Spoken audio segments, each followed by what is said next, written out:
إن الحمد لله نحمده ونستعينه ونستغفره ونعوذ بالله من شرور أنفسنا وسيئات أعمالنا من يهده الله فلا مضل له ومن يضلله فلا هادي له أشهد أن لا إله إلا الله وحده لا شريك له وأشهد أن محمدا عبده ورسوله اللهم صل على محمد وعلى آله وأصحابه ومن تبعهم بإحسان إلى يوم الدين. قال الله تعالى في كتابه الكريم: يا أيها الذين آمنوا اتقوا الله حق تقاته ولا تموتن إلا وأنتم مسلمون. وقال: يا أيها الناس اتقوا ربكم الذي خلقكم من نفس واحدة وخلق منها زوجها وبث منهما رجالا كثيرا ونساء واتقوا الله الذي تساءلون به والأرحام إن الله كان عليكم رقيبا. يا أيها الذين آمنوا اتقوا الله وقولوا قولا سديدا يصلح لكم أعمالكم ويغفر لكم ذنوبكم ومن يطع الله ورسوله فقد فاز فوزا عظيما. أما بعد فإن أصدق الحديث كتاب الله وخير الهدى هدى محمد صلى الله عليه وسلم وشر الأمور محدثاتها وكل محدثة بدعة وكل بدعة ضلالة وكل ضلالة في النار. Ma'asyiral muslimin, sidang salat maghrib dan isya yang dirahmati Allah. Alhamdulillah, puji syukur kita ucapkan kepada Allah atas nikmat-nikmat yang Allah berikan kepada kita. Nikmat iman, nikmat Islam, nikmat sehat, dan kita mohon kepada Allah agar nikmat-nikmat ini senantiasa Allah anugerahkan kepada kita, dan kita mohon kepada Allah agar kita digolongkan oleh Allah dalam golongan hamba-hamba Allah yang pandai bersyukur terhadap nikmat Allah. Kemudian salawat dan salam kita haturkan kepada Nabi besar Muhammad sallallahu alaihi wasallam, yang mana dengan diutusnya beliau syariat Islam sempurna, dan beliau adalah manusia atau rasul yang terbaik di antara rasul. Disebutkan Imam Ar-Rusul atau disebutkan Sayyid waladi Adam wala fakhr. Nabi Muhammad adalah pemimpin manusia dan tidak ada kesombongan di dalamnya. Dan kita mohon kepada Allah agar kita dimudahkan untuk mengikuti sunnah-sunnah beliau sampai akhir hayat kita, dan kita dimatikan dalam keadaan husnul khatimah. Amin. Kemudian ma'asyiral muslim rahimakumullah, Rasulullah sallallahu alaihi wasallam dalam riwayat Jabir berkata, Rasulullah sallallahu alaihi wasallam bersabda, "Mathali wa mathalukum kamathali rajulin awqada naran faja'ala al-janadib wal farashu yaqa'na fiha wa huwa yadhubbuhunna anha wa ana akhidhun bihujazikum 'anil nar wa antum tafallatuna min yadi." Rawahu Muslim. Rasulullah sallallahu alaihi wasallam menyebutkan, "Mathali wa mathalukum," perumpamaanku dan perumpamaan kalian itu seperti halnya perumpamaan seorang laki-laki yang menyalakan api. Kemudian dengan nyalanya api itu, maka banyak hewan-hewan serangga, kupu-kupu itu ingin mendekati api tersebut. Tapi laki-laki ini tidak mau kalau sampai serangga ini masuk ke api terus, atau masuk ke api, sehingga laki-laki ini menghalang-halangi agar serangga dan kupu-kupu tadi tidak terkena api ini. Maka Nabi mengatakan, demikian juga aku terhadap kalian.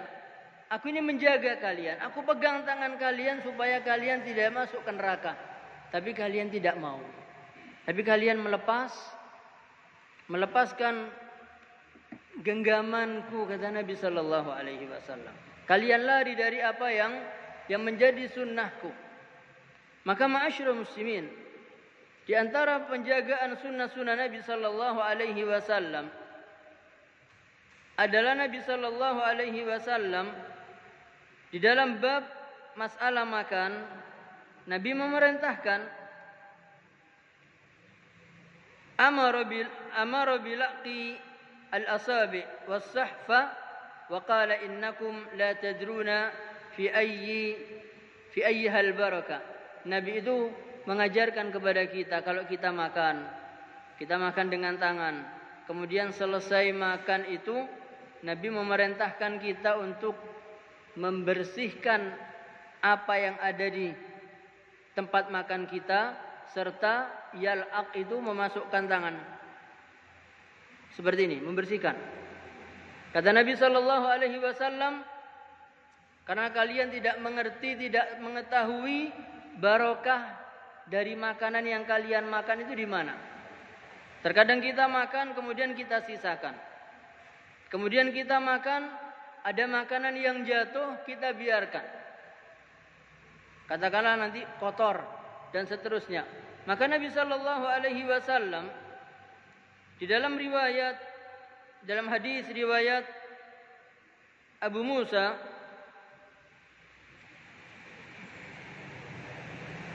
beliau mengatakan, "Idza waqa'at luqmatu ahadikum," apabila ada potongan makanan yang kalian makan itu jatuh ke lantai atau ke tanah, kata Nabi sallallahu alaihi wasallam, "Falyakhudha," hendaklah dia mengambil.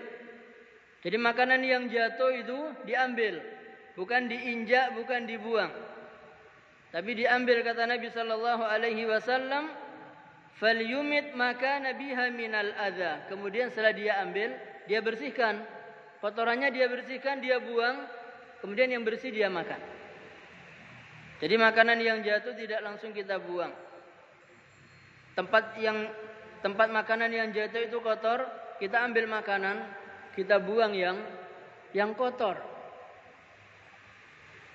Kita makanan mangga atau makanan apa saja sekarang ini buah, mungkin ada ulatnya, jangan dibuang semua, buang yang ada ulatnya, sisanya yang bersih dimakan. Falyumit makana biha min adza wal yakulha, kemudian hendaklah dia memakan yang bersihnya. Apa kata Nabi sallallahu alaihi wasallam? Wala yada'ha lisyaitan, jangan dia meninggalkan makanan untuk syaitan. Jadi ketika kita makan, makanan jatuh kita biarkan, berarti kita memberikan makan untuk syaitan. Sementara Nabi mengatakan wala yada'ha lisyaitan, janganlah dia memberikan makanan kepada syaitan. Syaitan makan secara tidak nampak kasat mata kita. Kita melihat seakan-akan makanannya itu masih ada, tapi Nabi mengatakan bahwa shadiqul masduq. Beliau mengatakan bahwasanya syaitan makan makanan itu secara gaib. Kita tidak bisa melihat. Wala yamsah yadahu bil mindil hatta yal'aq asabi'ahu. Jangan dia membersihkan tangannya, jari-jarinya dengan tisu, dengan sapu tangan sebelum dia membersihkan tangannya dengan mulut. Dia bersihkan dulu. Fa innahu la yadri fi ayyi ta'amihil barakah, karena dia tidak mengetahui di mana barokah dari makanan yang dia makan. Kemudian ma'asyiral muslim rahimakumullah, dalam riwayat yang lain disebutkan inna syaitan yahduru ahadakum inda kulli syai'in min sya'ni. Sesungguhnya syaitan ini selalu berada di sekitar salah seorang di antara kalian dalam kondisi-kondisi apa saja. Hatta yahdurahu inda ta'ami, sampai syaitan ini hadir di hadapan makanan kita. Jadi kalau kita akan makan tidak mengatakan bismillah, syaitan ikut makan bersama kita. Ikut makan. Ketika kita berhubungan suami istri, kita tidak menyebut nama Allah, setan juga ikut hadir di sana. Ikut nimbrung. Fa idza saqatat min ahadikumul luqma, dan apabila jatuh potongan makanan dari salah seorang kalian, falyumit makana biha min adza wal yakulha wala yad'ha lisyaitan, maka hendaklah dia mengambil, kemudian dia bersihkan dari kotoran, kemudian dia makan. Ma'asyiral muslimin rahimakumullah, Rasulullah sallallahu alaihi wasallam beliau selalu menyampaikan nasihat kepada umat ini dalam kondisi-kondisi apapun, sehingga ada khutbah Nabi sallallahu alaihi wasallam yang rutin, baik itu khutbah Jumat, khutbah Id, kemudian khutbah gerhana, itu yang rutin. Dan ada khutbah aridah, khutbah ini yang sifatnya mendadak, atau karena ada kejadian yang penting sehingga beliau berdiri, kemudian beliau memberikan nasihat kepada sahabat Nabi sallallahu alaihi wasallam. Di antaranya ketika Nabi sallallahu alaihi wasallam, dari Ibnu Abbas radhiyallahu anhuma, beliau mengatakan, qama fina Rasulullah sallallahu alaihi wasallam bimau'izah.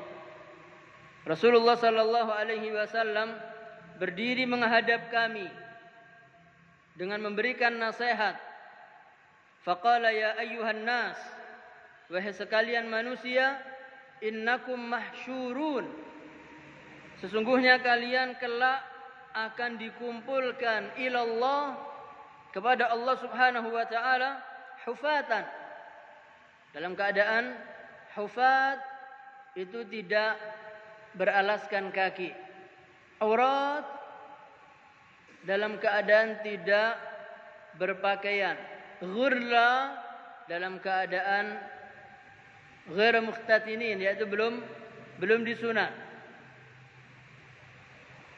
Sehingga Allah katakan, kama bada'na awwala khalqin nu'idu, sebagaimana kami dulu memulai ciptaan kalian, demikian juga nanti kami kembalikan juga dalam keadaan seperti semula. Sebagaimana Allah mengeluarkan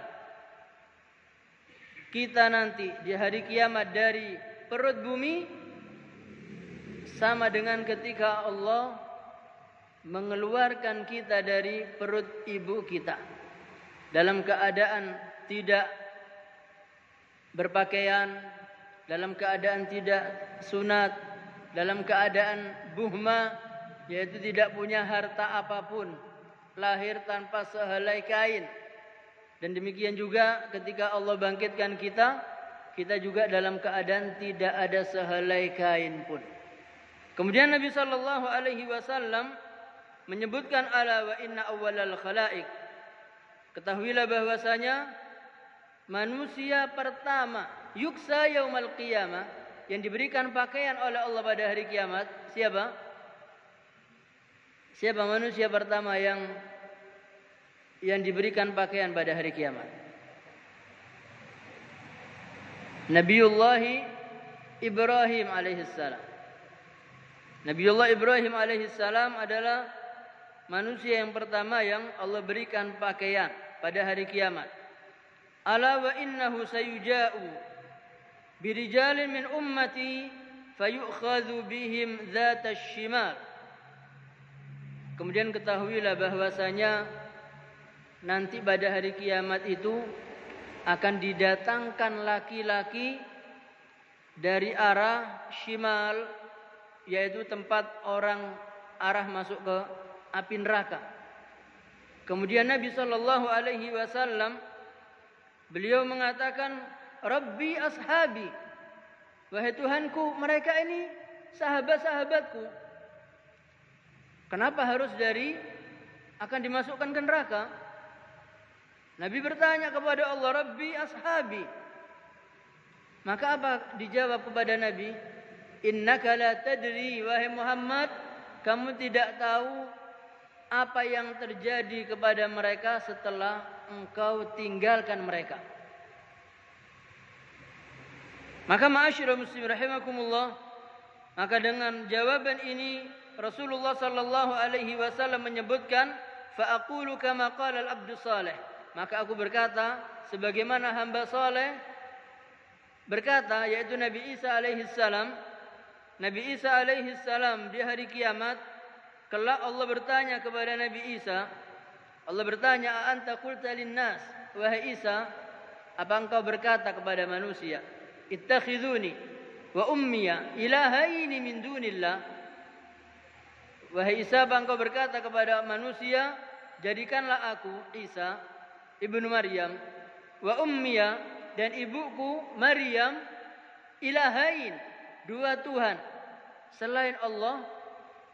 Apa kata Nabi Isa alaihi salam? Nabi Isa alaihi salam mengatakan, qala subhanak, maha suci engkau ya Allah, ma yakunu li an aqula ma laysa li bihaq. Aku tidak akan berkata kecuali perkataanku ini yang hak. Apa perkataan yang hak? Perkataan yang hak adalah ma qultu lahum illa ma amartani bihi. Aku tidak berkata kepada mereka kecuali apa yang kau perintahkan aku untuk ucapkan kepada mereka. Apa perintahnya? Ani'budullaha rabbi wa rabbakum. Perintahnya yaitu sembahlah Allah Tuhanku dan Tuhan kalian. Jadi Nabi Isa tidak memerintahkan manusia untuk menyembah Isa, tidak memerintahkan manusia untuk menyembah Maryam. Tapi yang diperintahkan oleh Nabi Isa kepada umatnya adalah sembahlah Allah Tuhanku dan Tuhan kalian. Kemudian apa inti dari yang diucapkan Nabi sallallahu alaihi wasallam? Intinya adalah ucapan Nabi sallallahu alaihi wasallam, wa kuntu alaihim syahidan ma dumtu fihim. Aku menjadi saksi atas mereka di saat aku hidup bersama mereka. Falamma tawaffaitani, ketika engkau wafatkan aku ya Allah, maka engkau yang mengawasi mereka. Jadi ma'asyiral muslimin rahimakumullah,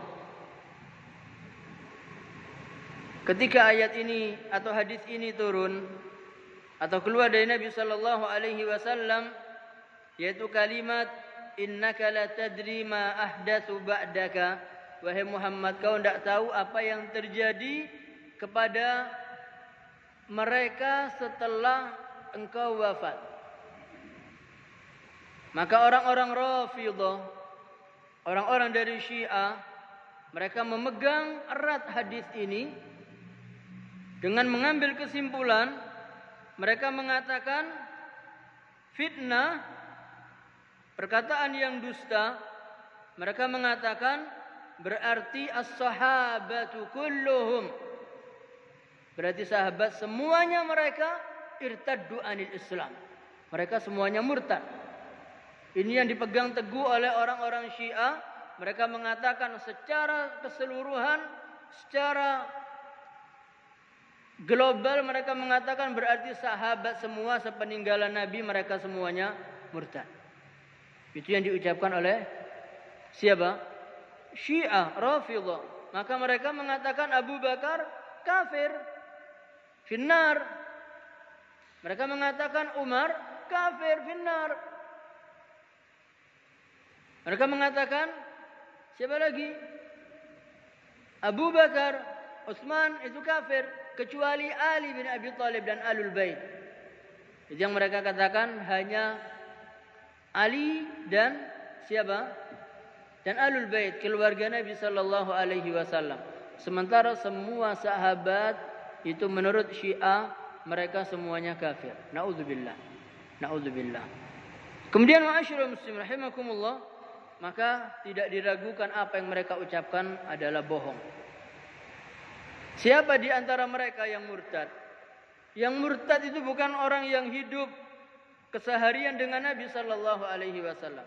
Mungkin mereka adalah orang badia, orang pelosok. Orang Badui ini dikatakan mereka tidak berakhlak kepada Nabi sallallahu alaihi wasallam. Mereka kalau memanggil Nabi Muhammad, Muhammad, maka ada teguran dari Allah, la taj'alu du'a ar-rasul bainakum ka du'ai ba'dikum ba'dha. Janganlah sampai kalian ini menjadikan panggilan kalian kepada Rasul, kepada Nabi Muhammad sallallahu alaihi wasallam seperti kalian memanggil orang-orang di antara kalian. Itu memanggil. Bagaimana adab-adab yang lain kepada Nabi sallallahu alaihi wasallam yang harus diperhatikan. Abdullah bin Amr bin al-As, beliau hidup bersama Nabi. Kemudian beliau adalah sahabat Nabi sallallahu alaihi wasallam. Kemudian beliau mengomentari begitu mulianya Nabi sallallahu alaihi wasallam sampai-sampai aku ini tidak bisa melukiskan wajah Nabi. Kenapa? Karena tidak berani melihat wajah Nabi, tidak berani menatap mata Nabi sallallahu alaihi wasallam. Untuk melukis beliau mengatakan saya tidak sanggup. Sampai negosiatornya kafir Quraisy, ini biasa orang ini tidak ada pekerjaan kecuali hanya nego. Dikirim ke gubernur, dikirim ke raja-raja. Itu ketika diperintahkan dikirim kepada Nabi sallallahu alaihi wasallam, orang ini datang dan memperhatikan bagaimana sahabat-sahabat Nabi, bagaimana Nabi sallallahu alaihi wasallam. Kemudian negosiator ini kembali kepada musyrikin Quraisy dan mengatakan, wahai rajul, bagaimana? Sudah kamu nego Muhammad? Apa kata negosiator ini? Belum. Kenapa? Saya tidak bisa. Anda boleh percaya, boleh tidak. Setiap saya pergi ke negara-negara, ke raja, ke bupati, gubernur dan seterusnya, saya belum pernah melihat orang seperti Muhammad sallallahu alaihi wasallam. Saya belum pernah melihat orang yang hidup di sekitar Nabi Muhammad sallallahu alaihi wasallam. Orang-orang yang hidup bersama Nabi ketika ada Nabi sallallahu alaihi wasallam sampai diibaratkan mereka ini duduk dengan tidak bergerak, seakan-akan di atas kepala mereka ini ada burung. Mereka ini khawatir kalau bergerak burung ini terbang. Itu mereka duduk di hadapan Nabi sallallahu alaihi wasallam. Jangankan berkata kotor kepada Nabi, jangankan mengatakan Nabi yang tidak-tidak. Maka orang-orang yang murtad, mereka bukan sahabat yang senantiasa hidup bersama Nabi. Maka dengan ijma kaum muslimin, sahabat disebutkan lam yahsul minhum riddah, mereka tidak murtad. Abu Bakar tidak murtad. Bahkan yang dilakukan oleh Khalifatul Rashid Abu Bakar As-Siddiq adalah mereka memerangi orang-orang yang murtad. Mereka memerangi orang-orang yang tidak mengeluarkan zakat. Maka ma'asyiral muslimin rahimakumullah, Rasulullah sallallahu alaihi wasallam beliau adalah manusia yang sempurna. Sempurna dalam penciptaannya, sempurna dalam akhlaknya. Beliau adalah nabi dan beliau adalah muallim, guru. Bukan hanya menyampaikan saja, bukan hanya menjadi penyampai syariat, tapi beliau adalah memimpin, membimbing, mendidik. Itu adalah Nabi sallallahu alaihi wasallam. Maka ma'asyiral muslimin rahimakumullah, kalau kita melihat Nabi sallallahu alaihi wasallam bersama sahabat-sahabat beliau, mereka adalah digambarkan oleh Allah Muhammadun Rasulullah. Muhammad adalah Rasul, utusan Allah. Walladzina ma'ahu, dan orang-orang bersamanya, asyidda 'alal kuffar, mereka keras terhadap orang kafir. Ruhama bainahum, sesama mereka saling saling menyayangi. Maka ketika kita melihat di dalam tafsir yang disebutkan bahwasanya tafsir yang dikarang oleh Buya Hamka tentang ayat yang kita bacakan tadi, jangan memanggil Rasul seperti kalian memanggil orang-orang di antara kalian. Maka Buya Hamka menafsirkan ada seorang laki-laki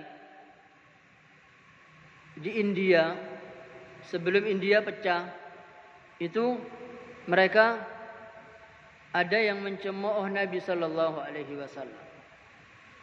Karena dalam akidah kita, at-ta'n, mencaci Nabi atau mencaci sahabat, berarti dia telah mencaci Nabi sallallahu alaihi wasallam. Kalau dia mencaci Nabi, berarti dia telah mencaci Allah Subhanahu wa taala.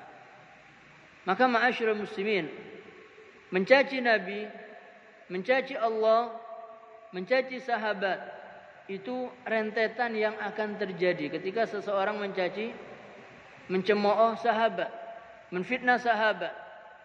Berarti mereka telah mengatakan bahwasanya Allah Subhanahu wa taala ini salah memilih Nabi Muhammad bersama dengan sahabat yang kafir, yang murtad. Berarti ini telah mencemooh Allah Subhanahu wa taala.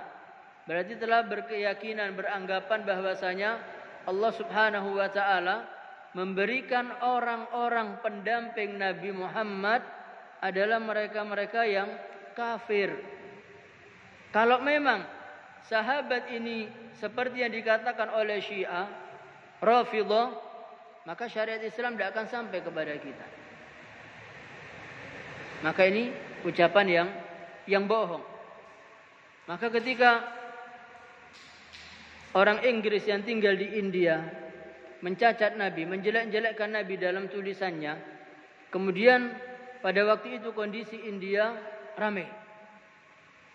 Ketika ramai kondisi India, ulama-ulamanya, muftinya, mereka semua menuntut supaya laki-laki ini dihakimi, dihukum.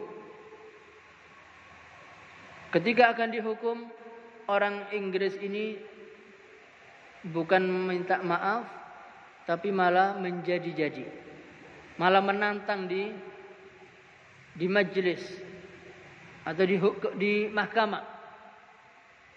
Kemudian ada seorang laki-laki pemuda usia 25 tahun, kalau tidak salah namanya Abdul Qayyum. Dalam kondisi seperti ini, pemuda ini setiap hari mengasah pisau, kemudian dia letakkan di dalam pakaiannya, di dalam sakunya. Kebiasaan orang India, Pakistan itu pakaiannya panjang, kemudian disimpan. Kemudian laki-laki ini, pemuda ini pergi dari rumahnya, pergi ke arah tempat di mana persidangan akan diadakan. Perjalanan sampai satu tempat, istirahat di sana 2 hari 3 hari. Pergi terus sampai di tempat di mana mahkamah ini akan diadakan. Sampai di mahkamah tersebut, para ulama India ini memberikan hujatan kepada orang Inggris ini, penjajah, dan penjajah Inggris ini semakin sombong dan menjadi-jadi. Sampai akhirnya pemuda ini maju ke depan dan mengatakan di hadapan terdakwa dan hakim, kalau menghukum orang seperti ini tidak bisa dengan pembicaraan, tidak bisa dengan omongan. Tapi apa yang dikerjakan oleh pemuda ini, diambil pisau tadi, ditikam sampai mati. Dan menikam orang yang membunuh Nabi, yang menghina Nabi sallallahu alaihi wasallam, tidak ada kisos. Tidak ada kisos. Kalau membunuh orang muslim, ada kisos. Dia melempar, wa man qatala mu'minan khata'an, yang membunuh seorang mukmin karena kesalahan. Mungkin dia akan menembak hewan buruan, ternyata mengenai orang muslim, masih ada ada hukumnya. Masih ada hukumnya. Membebaskan budak dan seterusnya, ada rentetannya. Tapi ketika membunuh orang yang menghina Nabi sallallahu alaihi wasallam, tidak ada qisas dalam Islam.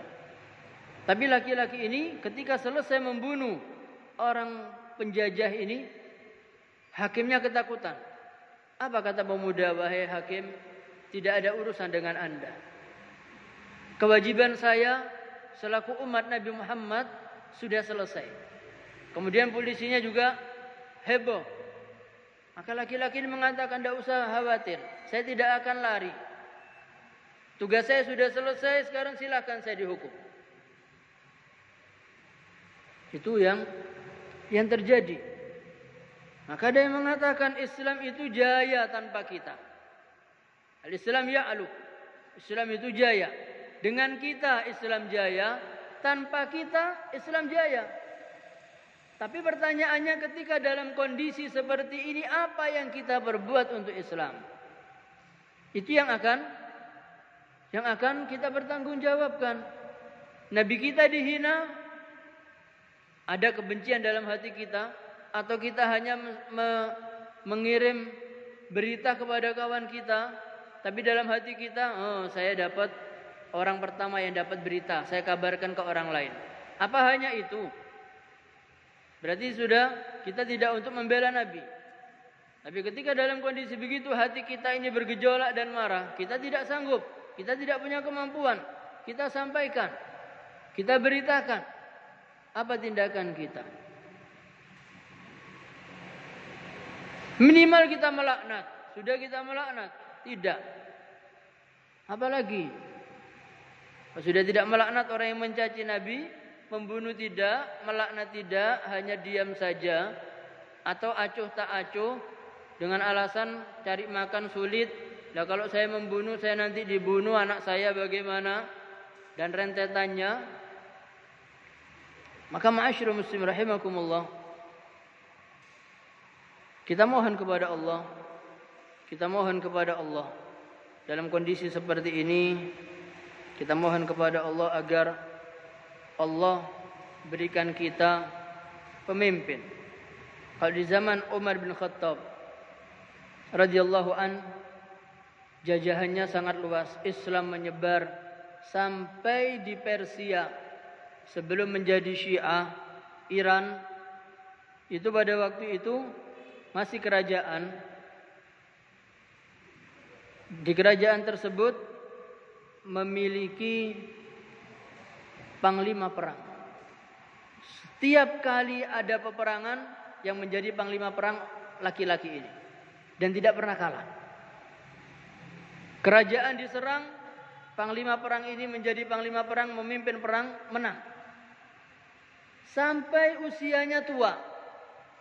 Kemudian dia mengatakan, saya sudah tua, saya mau apa? Kalau bahasa Jawa, bersemedi. Saya mau di atas gunung, saya hanya menyisakan usiaku hanya untuk Allah saja. Saya sudah tidak mengurusi dunia. Pergi ke atas. Rakyatnya yang berperang bersama panglima perang ini merasa kehilangan. Siapa yang menjadi pemimpin kita? Tidak ada. Terus sampai ketika kerajaan ini diserang, Persia hampir-hampir jatuh, maka rakyatnya ada yang lari ke gunung mendatangi orang tua tersebut. Wahai orang tua, kerajaan kita sedang diserang. Kita tidak punya panglima perang. Kami mohon Anda turun. Panglima perang ini turun, kemudian berperang lagi, menang. Selesai berperang, kembali lagi dengan mengatakan, saya tidak mau mengurusi negara lagi, saya tidak mengurusi kerajaan lagi, saya hanya mau menghabiskan waktu saya berdua dengan Allah. Kejadian lagi kerajaan repot dan seterusnya, dipanggil lagi panglima perang. Rakyat ini lebih mendengarkan, lebih cinta kepada panglima perang ini ketimbang kepada rajanya. Lebih memilih panglima perang ketimbang memilih rajanya. Kecintaannya jauh kepada panglima perang ketimbang kepada rajanya. Sampai pada akhir kejadian, dan disebutkan dalam kitab itu, dikatakan dalam kitab itu, pengarang ini menyebutkan saya tidak mengerti hati manusia. Tapi kalau melihat kejadian ini, saya melihat seakan-akan panglima perang ini juga ada keinginan menjadi raja. Hanya sebatas itu kemudian panglima perang ini naik ke gunung lagi. Rakyat sudah tidak suka dengan rajanya. Kemudian apa yang terjadi? Yang terjadi adalah rakyat ini kembali minta ke panglima perang untuk turun dan menjadi raja. Rajanya diturunkan. Sudah, kami tidak suka dengan Anda raja. Anda tidak punya kekuasaan, Anda tidak punya pemikiran untuk rakyat Anda tidak bisa menjaga negara Anda. Diturunkan, siapa yang dijadikan rajanya? Panglima perang. Terjadi.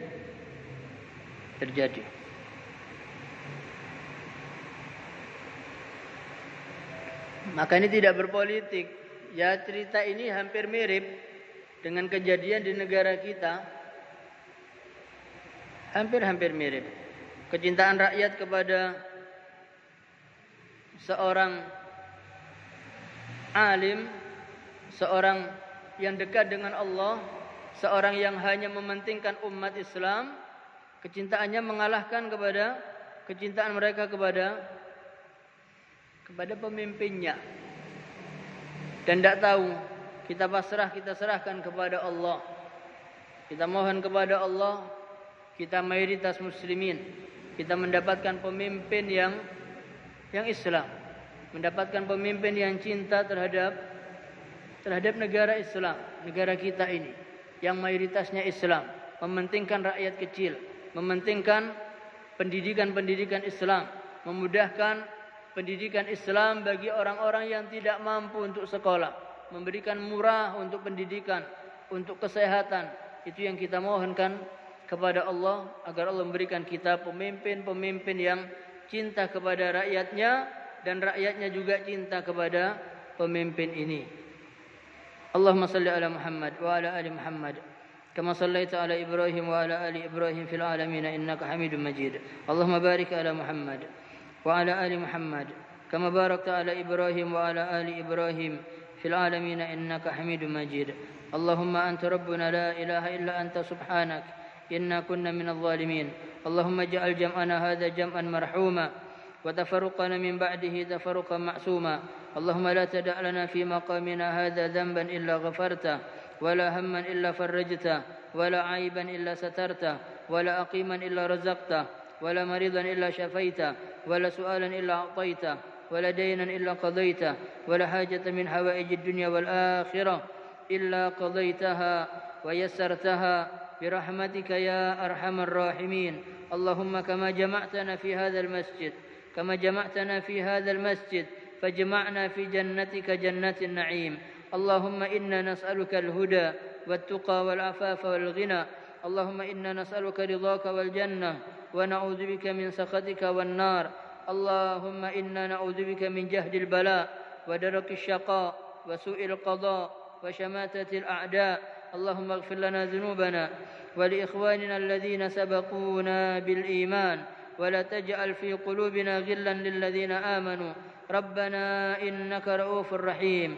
ربنا ظلمنا أنفسنا وإن لم تغفر لنا وترحمنا لنكونن من الخاسرين. ربنا إننا سمعنا مناديا ينادي للإيمان أن آمنوا بربكم فآمنا. ربنا فاغفر لنا ذنوبنا وكفر عنا سيئاتنا وتوفنا مع الأبرار. ربنا وآتنا ما وعدتنا على رسلك ولا تخزنا يوم القيامة إنك لا تخلف الميعاد. ربنا آتنا في الدنيا حسنة وفي الآخرة حسنة وقنا عذاب النار. وصلى الله على سيدنا محمد وعلى آله وصحبه وسلم. وآخر دعوانا أن الحمد لله رب العالمين. Kita tutup dengan doa kafaratul majlis. Subhanakallahumma wa bihamdika. Assalamualaikum warahmatullahi wabarakatuh.